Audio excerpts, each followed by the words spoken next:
I found out my wife was pregnant with my younger brother's child, after they'd been having an affair for years. I didn't cry. I didn't scream. I just smiled. Because finally, the betrayal revealed its face. I used to think betrayal was something that happened in war or politics, not in families, and certainly not in mine. My name is Ethan Rivers, and for 32 years, I lived my life as a man of principles, quiet, disciplined, loyal.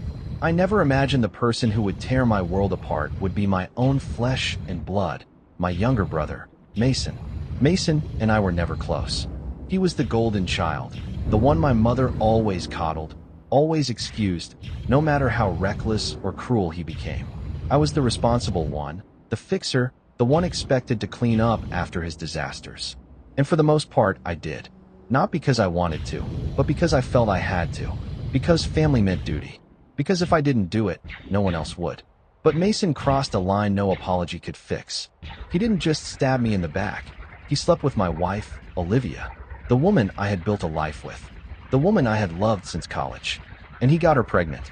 When I first heard the rumors, I dismissed them. It was too insane to be true. Olivia and I had our problems. What couple doesn't? But I never once thought she'd be capable of something like that. She wasn't perfect. She had a temper.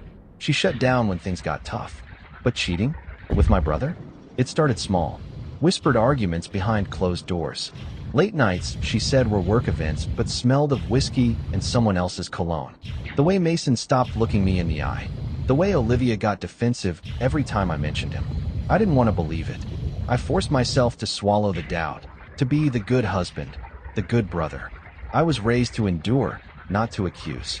But everything came crashing down the night. I came home early from a conference in Chicago. My flight landed ahead of schedule, and I thought I'd surprise Olivia with dinner and maybe, if we were lucky, a rare moment of closeness. Instead, I found her in our bed with Mason. I stood there, in the doorway, frozen. The food I had picked up dropped from my hands. It made a sound, but it barely registered. All I could hear was blood pounding in my ears. Olivia screamed. Mason jumped up, shirtless, stammering. I didn't say a word. I just turned around and walked out.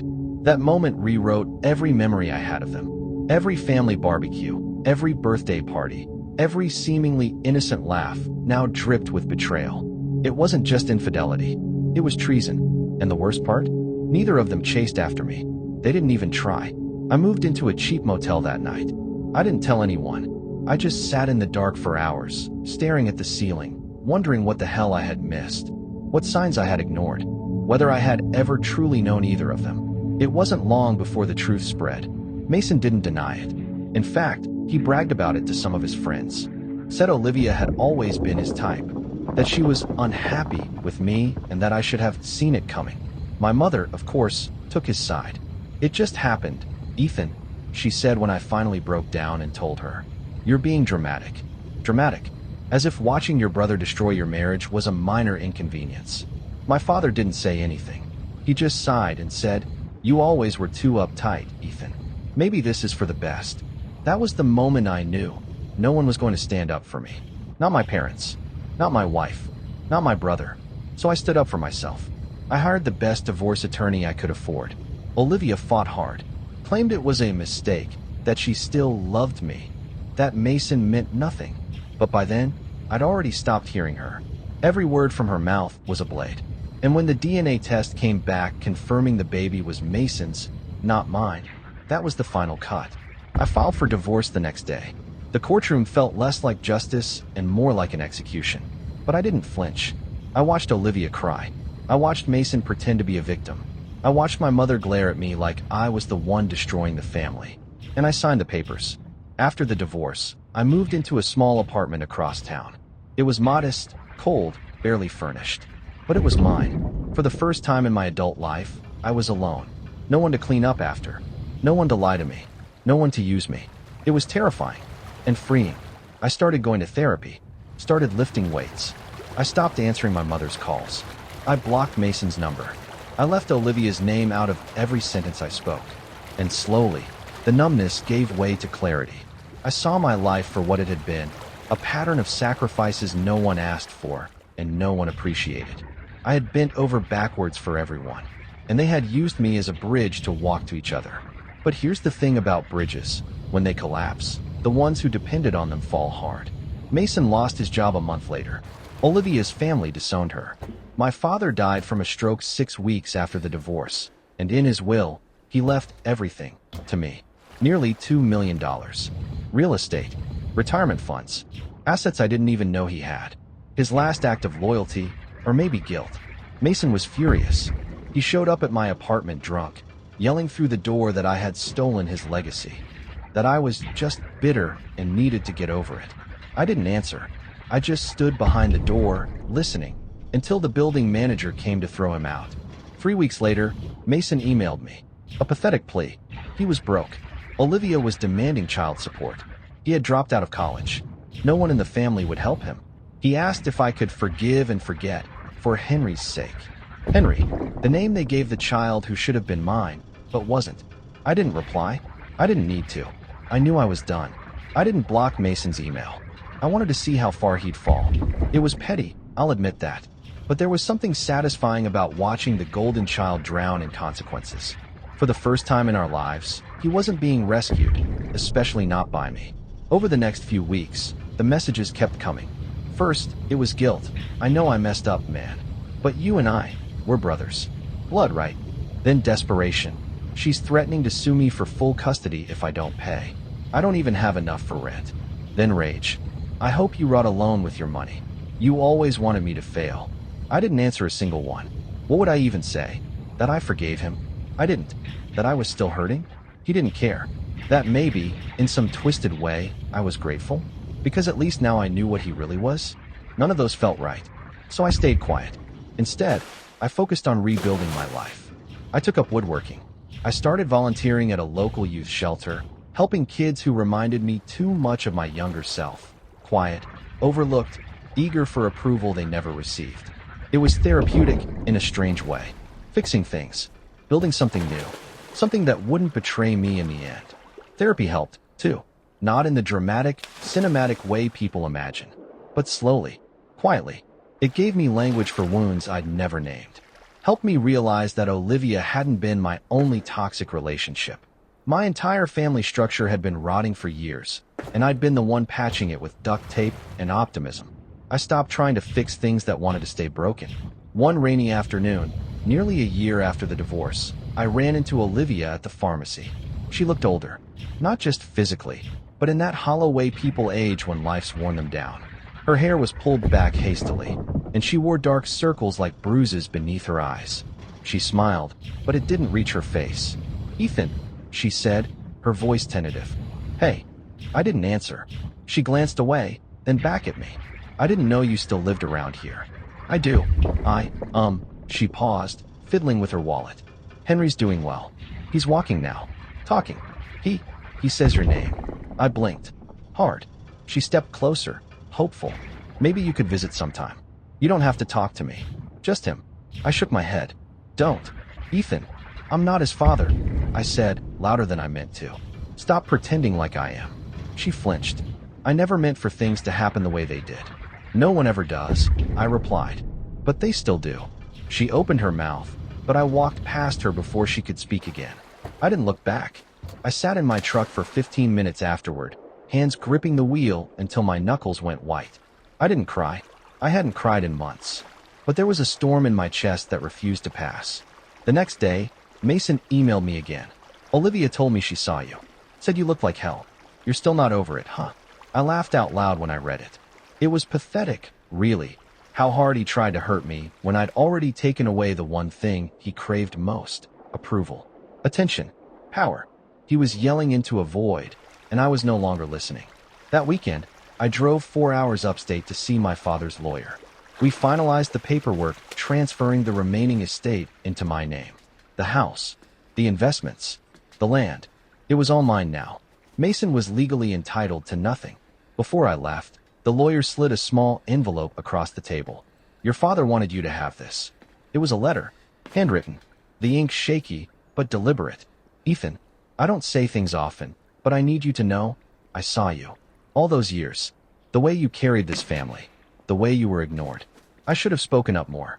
I should have protected you better. I can't undo the past, but I can try to make it right now. Don't let their guilt become your burden. Live your life, son. You've earned it. Dad. I read it 3 times. Then I cried. Not for Olivia. Not for Mason. Not even for myself. But for the boy I used to be. The one who needed to hear those words years ago, and finally got them. Just a little too late. That night, I burned the letter. Not out of anger, but closure. I didn't need it anymore. I had said goodbye to the past. And now, it was time to build something better. Not for anyone else. Just for me. I didn't block Mason's email. I wanted to see how far he'd fall. It was petty, I'll admit that. But there was something satisfying about watching the golden child drown in consequences. For the first time in our lives, he wasn't being rescued, especially not by me. Over the next few weeks, the messages kept coming. First, it was guilt. I know I messed up, man. But you and I, we're brothers. Blood, right? Then desperation. She's threatening to sue me for full custody if I don't pay. I don't even have enough for rent. Then rage. I hope you rot alone with your money. You always wanted me to fail. I didn't answer a single one. What would I even say? That I forgave him? I didn't. That I was still hurting? He didn't care. That maybe, in some twisted way, I was grateful? Because at least now I knew what he really was? None of those felt right. So I stayed quiet. Instead, I focused on rebuilding my life. I took up woodworking. I started volunteering at a local youth shelter, helping kids who reminded me too much of my younger self. Quiet, overlooked, eager for approval they never received. It was therapeutic in a strange way. Fixing things. Building something new. Something that wouldn't betray me in the end. Therapy helped, too. Not in the dramatic, cinematic way people imagine, but slowly, quietly. It gave me language for wounds I'd never named. Helped me realize that Olivia hadn't been my only toxic relationship. My entire family structure had been rotting for years, and I'd been the one patching it with duct tape and optimism. I stopped trying to fix things that wanted to stay broken. One rainy afternoon, nearly a year after the divorce, I ran into Olivia at the pharmacy. She looked older, not just physically, but in that hollow way people age when life's worn them down. Her hair was pulled back hastily, and she wore dark circles like bruises beneath her eyes.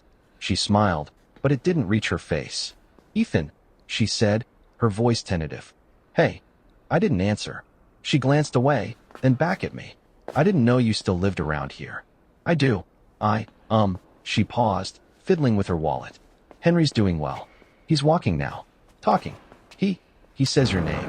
I blinked. Hard. She stepped closer, hopeful. "Maybe you could visit sometime. You don't have to talk to me. Just him." I shook my head. "Don't. Ethan. I'm not his father," I said, louder than I meant to. "Stop pretending like I am." She flinched. "I never meant for things to happen the way they did." "No one ever does," I replied. "But they still do." She opened her mouth, but I walked past her before she could speak again. I didn't look back. I sat in my truck for 15 minutes afterward, hands gripping the wheel until my knuckles went white.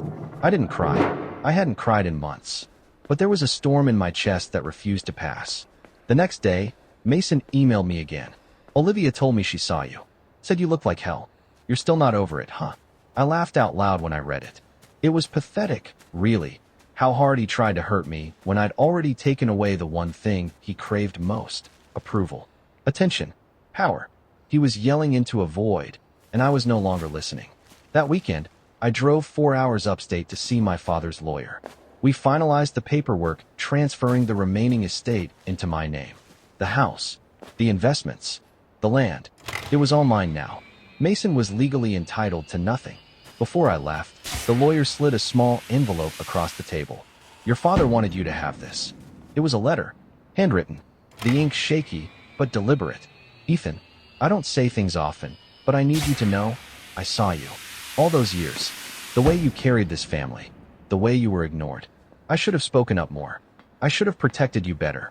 I can't undo the past, but I can try to make it right now. Don't let their guilt become your burden. Live your life, son. You've earned it. Dad." I read it 3 times. Then I cried. Not for Olivia. Not for Mason. Not even for myself. But for the boy I used to be. The one who needed to hear those words years ago, and finally got them. Just a little too late. That night, I burned the letter. Not out of anger, but closure. I didn't need it anymore. I had said goodbye to the past. And now, it was time to build something better. Not for anyone else. Just for me. Hourglass not done min se teep tuc viet kak fan, salva cap, not lean tuc, cho din kai, 20.0002. Ban muon min gue teep moi 1.500 to 2.0002 new the nai. Hey muon gopca bande, do mot lon kai hon tat? Banda noi. Tip. ChatGPT do noi. Dewey de la fan teep theo quatrian blood and betrayal. Noi lean mok voi fan truok. Zhang ke van jung gwen nip ju sao lang. Noi tom. Theo dung ka truck tu su. Kitch tin. Cam suck ma banda you ka. 2 months passed. I didn't hear from Olivia again. Not directly, anyway. But I heard whispers, through old friends, mutual contacts, the sort of people who never really pick sides but always know things. Apparently, things between her and Mason had grown tense. She had moved in with him after the divorce, but it hadn't taken long for the cracks to show. Mason wasn't ready for fatherhood. He'd never been ready for anything in his life. He was impulsive, reckless, allergic to responsibility. Olivia, once drawn to his energy and rebellion, now found herself living with a man who slept until noon, cursed at crying babies, and refused to work more than a few shifts a week at a garage. The same charm that once made her stray now made her suffocate. Some part of me, an ugly part, was glad. Not because I wanted her to suffer, but because I needed confirmation that I wasn't crazy, that I hadn't driven her into his arms. That betrayal, sometimes, is just betrayal. No excuses, no deeper meaning, just selfishness. One Saturday morning, I was sipping coffee by my apartment window when my phone rang. Unknown number. I let it go to voicemail. A minute later, a text. Please pick up. It's Mason. I stared at it, debating. Then I silenced the phone and slid it into a drawer. 10 minutes later, it rang again. Same number. This time, I answered. Ethan. Mason's voice came through, thin and hesitant. Hey. I didn't respond. I know I'm the last person you want to hear from, but I really need your help. Still, I said nothing. He sighed. Look, I know I messed up. I know I don't deserve anything from you. But I swear, this isn't about money. It's about Henry. At the mention of the name, my stomach twisted. He's sick, Mason continued. Some kind of autoimmune thing. Olivia's freaking out. The doctors need to run some tests, but they want information from both biological parents. And she doesn't trust me to handle it alone. My silence stretched so long I thought he'd hung up. Then he added, I know you're not his father, but he still calls you dad. He remembers. I closed my eyes. This wasn't supposed to happen. I had burned that bridge. I had watched it collapse. And now here it was, rebuilding itself, brick by painful brick. I'll think about it, I said finally. That night, I didn't sleep. I thought about Henry, his first steps, his little laugh, the way he clung to my leg whenever I walked through the door. I had loved that kid, truly, but loving him didn't make him mine. Biology had robbed me of that. Still, was that his fault? A week later, I showed up at the hospital. Olivia looked startled to see me. Mason looked worse, sunken eyes, unshaven, jittery. Henry was asleep in a crib, hooked to machines too big for his tiny frame. I didn't speak to either of them. I just sat in the chair beside Henry and held his hand. The nurse came in, asked if I was the father. I paused. Then I nodded. They took my blood, asked questions, handed me papers. I did it all. Not for Olivia. Not for Mason. For the boy who once called me dad. Afterward, I stood outside the hospital, breathing in the cold air like it might freeze the emotions clawing their way back up. Mason stepped out behind me. Ethan, don't, I said. He lowered his head. I didn't come here for you. Don't mistake this for forgiveness. I know, he said softly. But, thank you. I walked away. I didn't look back. A few days later, I got a call from the hospital. Henry's tests had gone well. The condition wasn't life-threatening, at least not yet. He would need regular checkups, a strict diet, maybe medication for years to come. But he would live. He'd be okay. I thanked the nurse and hung up. Then I sat in my car for a long time, watching the people walking in and out of the ER. Parents holding kids. Elderly couples moving in slow, practiced sync. A man helping his wife into the passenger seat, his hand never leaving the small of her back. The kind of love I used to believe in. The kind I thought I had. I didn't go back into the hospital. Instead, I drove straight to the lake outside town. The same one Mason and I used to fish at when we were kids, back when we still pretended to like each other. I parked, walked to the edge of the dock, and sat down with my feet hanging over the water. It was quiet, the kind of quiet that presses into your ribs. And for the first time in months, I let myself feel everything. The betrayal, the grief, the guilt of leaving Henry behind, even if he wasn't mine. The deep, aching knowledge that no matter what I did, no matter how much I healed or moved on, there would always be a scar shaped like a little boy who once called me daddy. And then, just when I thought I was empty, something strange happened. I started to laugh. Not because any of it was funny, but because it was absurd. The universe had handed me the cruelest twist it could think of, and I was still standing, still breathing, still here. That night, I wrote a letter to Henry. I didn't plan to send it. Maybe I'd burn it. Maybe I'd keep it in a drawer forever. But I needed to say the words. Dear Henry, you probably won't remember me. Maybe that's for the best. I loved you more than I knew I could love anything. Not because of blood, but because, for a while, you were mine. And that was enough. I'm sorry I couldn't stay. I'm sorry I walked away. But sometimes love means knowing when to let go. Be better than us. Be braver than us. Be kind. Be honest. And know that somewhere out there, there's a man who once called himself your father and meant every word. Goodbye, kid. I folded it, slid it into an envelope, wrote no name, no address. Just left it sitting on the kitchen table like a ghost I wasn't ready to bury. Life moved on. It always does, whether you're ready or not. I kept going to work. I kept going to therapy. I even started jogging in the mornings, something I used to mock when Olivia did it. The silence of dawn became my ritual, my way of reminding myself that each day was mine to shape. I didn't hear from Mason or Olivia for months. Part of me assumed they'd moved on too, started their twisted little family. Maybe they even pretended everything was normal. But then, one morning, I got a call from my mother. Her voice was tight. Hello, your brother was arrested. I didn't respond. He got into a fight with Olivia, loud enough that neighbors called the cops. I kept silent. She's pressing charges. There was bruising. Still, I said nothing. Then came the line I'd been waiting for, the real reason for the call. We think he needs help, Ethan. Real help. He's spiraling. And you want me to what? I said, voice cold. Save him? Again. She didn't answer right away. You're the only one he ever really listened to. I almost laughed. He never listened. He just used me.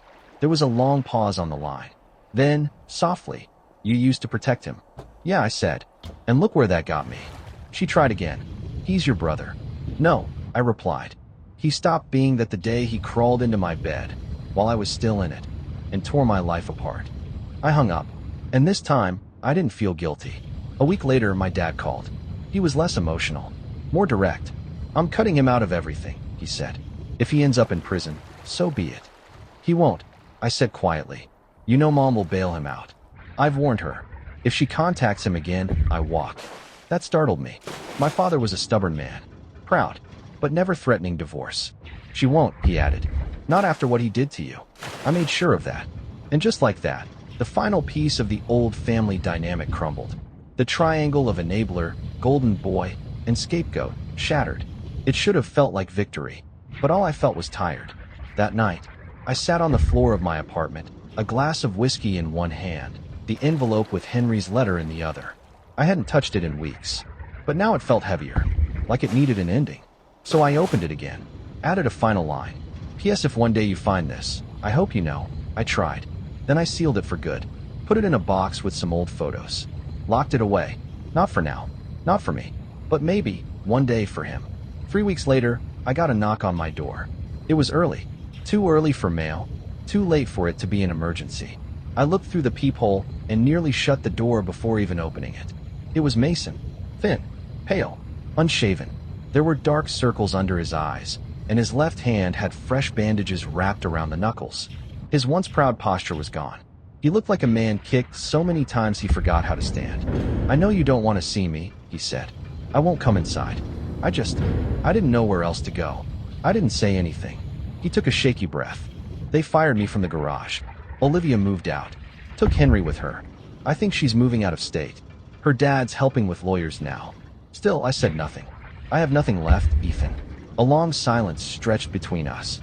He looked at me, eyes glassy, desperate. The kind of look that once would have made me fold. Would have pulled some guilt out of my chest and made me feel responsible for saving him. But that Ethan The old Ethan was gone. I stepped outside, closed the door behind me. "What do you want?" "I don't even know," he whispered. "Maybe just someone to talk to." I crossed my arms. "Talk? After everything?" He looked away, swallowing hard. "I messed up." "No," I said. "You destroyed people." "That's not a mess up, Mason. That's a choice." He nodded slowly. "I know. You're 30 now, not 16. You knew what you were doing. You knew it would wreck me. You just didn't care." His shoulders sank. "You're not here because you feel bad," I continued. "You're here because you're out of options. Because no one else will take your calls." "I deserve that," he said. "All of it." I studied him. I didn't see the arrogant brother anymore. Just a ghost of him. A boy who never grew up and finally hit the wall. "I'm not here to rescue you," I said. "I'm not your safe place. Not anymore." "I know." I exhaled. "Do you want help? Real help? Rehab, therapy, shelter?" He hesitated. I don't know." "Then come back when you do." I walked back inside, closed the door, and didn't open it again. 2 nights later, I found an envelope in my mailbox. No return address, no handwriting, just my name. Inside, a folded piece of paper, crumpled, smudged in places like it had been wet. It was from Mason. "Ethan, I never said I was sorry. Not really. I thought you wouldn't care. But I need to say it anyway. I was jealous of you. My whole life. Not because Mom loved me more, but because you never needed her to. You had something I didn't. Peace. Direction. Olivia, I didn't fall in love with her to hurt you. But maybe that's worse, that I didn't even think about you at all. When she chose me, I felt powerful for the first time. Like I had won. I didn't see what I was destroying until it was too late. I don't expect forgiveness. I wouldn't forgive me either. I just wanted you to know. I remember the lake. I remember how you held the line when I almost fell in that winter. You didn't let me drown then. I'm not asking you to pull me out now. But thanks for not slamming the door in my face. I read the letter twice. Then I set it on fire over the kitchen sink. Not out of hatred, but because I had finally accepted something I never wanted to believe. Some brothers are only brothers by blood. Not by loyalty. Not by love. Spring came slowly that year. The first time I opened the windows in my apartment, a warm breeze filtered through, carrying with it the scent of blooming lilacs from the neighbor's balcony. It was the first time in a long time that I didn't feel like the air was pressing down on me. I started painting again. Not well, but with purpose. I wasn't trying to be good. I was trying to be honest. I signed up for a community class in photography. Learned how to frame the world differently. Focus on light instead of shadow. I went to the farmer's market every Sunday. Bought too many apples. Talked to strangers. I didn't talk about the past. Didn't talk about Olivia. Or Mason. Or Henry. But I thought about them. Less with pain. More like echoes. Footsteps in the background. And one morning, while watching the sun rise over the edge of the park, I realized something. I wasn't surviving anymore. I was living. Finally. Summer arrived like it always does in this part of the country. Slow, sticky, and loud with the sound of cicadas and sprinklers. I had been living in my new rhythm for months, quietly collecting the pieces of myself I thought were gone for good. Some pieces didn't return. I didn't expect them to. Others came back sharper, clearer. I stopped seeing myself as the man who'd been betrayed. I wasn't a victim anymore. I wasn't the brother of the cheater or the husband of the liar. I was just Ethan again. And that was enough. One day in July, I got a call from my father. It had been a while. We talked sometimes, short, simple calls. He didn't ask about Mason. I didn't ask about Mom. We both knew the answers already. But that morning, he sounded different. His voice was quieter than usual. "Careful. Your mother's in the hospital," he said. I sat down, the air in my chest thick and still. "What happened?" "Stroke," he replied. "Not a bad one. She's stable now. But she asked for you." I didn't respond. "She's not dying," he added. "But maybe something inside her is trying to." The hospital was just 15 minutes away. I told myself I'd drive slow, that I wouldn't stay long, that I wouldn't feel anything. But when I walked into the room and saw her, small, pale, more fragile than I remembered, I had to sit down. She looked up from the bed, eyes glassy. "You came. Dad said you asked for me." A beat. I did. We sat in silence for a while. Machines beeped softly. The four dripped in the corner. Outside, a nurse laughed with someone in the hallway. Then, with a voice that cracked like old wood, she said, "I didn't protect you." I looked at her, unsure of what to say. "I protected him," she continued. "Always. even when he didn't deserve it. Especially then. I nodded slowly. I know. I thought if I gave him enough love, he'd stop needing to take from everyone else. I swallowed hard. He didn't. No, she whispered. He didn't. More silence. Then, I hated how strong you were. How much you didn't need me. I flinched. That wasn't an apology, but it was the truth. Maybe, in her way, it was both. I didn't know how to love you, she said. You didn't make it easy. I looked out the window. You made it impossible. She didn't argue. And for the first time in my life, we understood each other. Not with forgiveness, but with honesty. Before I left, she touched my hand. Do you think he'll ever come back? She asked. You mean Mason? She nodded. I exhaled. I think he never really left. She closed her eyes. I walked out before she could open them again. That night, I stood in my kitchen, pouring a glass of water, when I saw the letter again. The one for Henry. Still tucked in the drawer. Still sealed. I thought about throwing it away. But instead, I wrote another one. This one's shorter. Simpler.